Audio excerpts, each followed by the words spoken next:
Hi all. Today we are going to discuss about classification of signals. Classification of signals like കടക്കുന്നതിന് മുമ്പ് എന്താണ് signals? Any physical quantity that varies with time. For example, നമുക്ക് എല്ലാവർക്കും അറിയാം ECG signals അല്ലേ? ഹാർട്ടിൻ്റെ voltage measure ചെയ്തിട്ട് എടുക്കുന്നതാണ് ECG signals.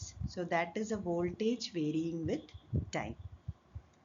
Another example we can take as temperature. നമ്മൾ കണ്ടിന്യൂസ് ആയിട്ട് ഒരു ടെമ്പറേച്ചർ നോട്ട് ചെയ്യാണ്. It varies with time. That is another signal. അപ്പോൾ പല ടൈപ്പ് സിഗ്നൽസ് ഉണ്ട്. ഇന്ന് നമ്മൾ ഡിസ്കസ് ചെയ്യാൻ പോകുന്നത് classification of these type of signals.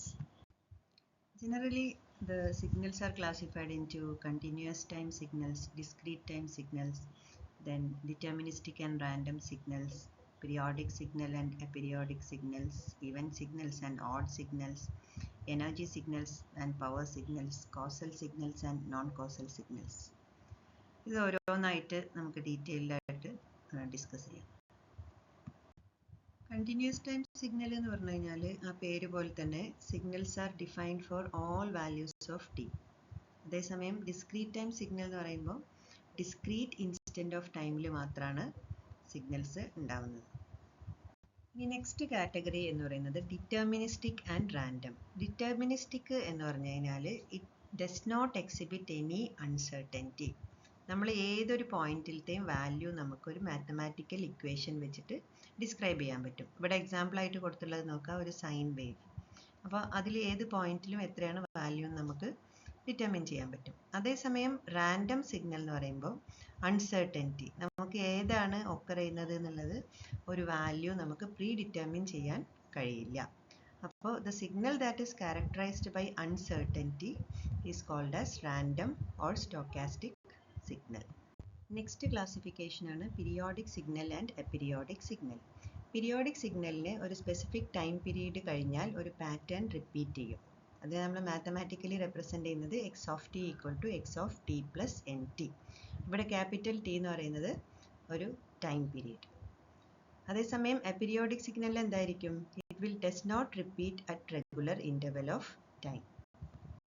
Next classification, even signal and odd signal. Even signal mathematically represented as x of t equal to x of minus t. Example കൊടുത്തിരിക്കുന്നത് നോക്കുക, y ആക്സിസിൻ്റെ around y axis എന്താണ്?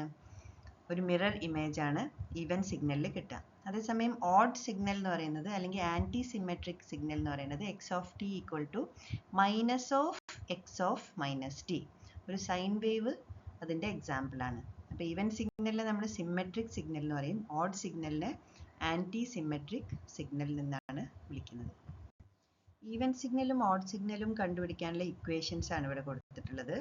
X e of t equal to half into x of t plus x of minus t. X o of t എന്ന് പറയുന്നത് half into x of t minus x of minus t. Next important classification is energy signal and power signal. Energy signal ആവുമ്പോൾ finite energy ആയിരിക്കും, power signal ആവുമ്പോൾ finite average power ആയിരിക്കും. അതേസമയം energy സിഗ്നലിൻ്റെ average power 0 ആയിരിക്കും, power സിഗ്നലിൻ്റെ total energy will be infinity. Okay, energy സിഗ്നലിൻ്റെ equation is integral minus infinity to infinity x square t dt, whereas power signal is average power P equal to limit t tends to infinity 1 by 2t integral minus t to t x square t dt. Now last classification is causal signal and non-causal signal. അപ്പോൾ ഒരു causal signal എന്ന് പറഞ്ഞു കഴിഞ്ഞാൽ x of t equal to 0 for all t less than 0. ഇവിടെ ഒരു example കൊടുത്തിട്ടുണ്ട്. Example കൊടുത്തിട്ടുള്ളത് unit step function ആണ്. അപ്പോൾ ഈ യൂണിറ്റ് സ്റ്റെപ്പ് ഫംഗ്ഷന് ടി ഗ്രേറ്റർ ദാൻ 0 ആകുമ്പോൾ വാല്യൂ 1 ആയിരിക്കും, ലെസ് ദാൻ 0 ആകുമ്പോൾ 0 ആയിരിക്കും. അപ്പോൾ അതൊരു കോസൽ സിഗ്നലിൻ്റെ എക്സാമ്പിളാണ്. നോൺ കോസൽ സിഗ്നൽ എന്ന് പറഞ്ഞാൽ എന്തായിരിക്കും? Signal is non causal if it exist for positive and negative values. Example sine and cosine signals. അപ്പോൾ പോസിറ്റീവിലും നെഗറ്റീവിലും വാല്യൂസ് ഉണ്ടെങ്കിൽ അത് നോൺ കോസൽ സിഗ്നൽ ആയിരിക്കും. കോസൽ സിഗ്നൽ എന്ന് പറയുമ്പോൾ പോസിറ്റീവിൽ മാത്രമാണ് വാല്യൂസ് ഉണ്ടായിരിക്കുക.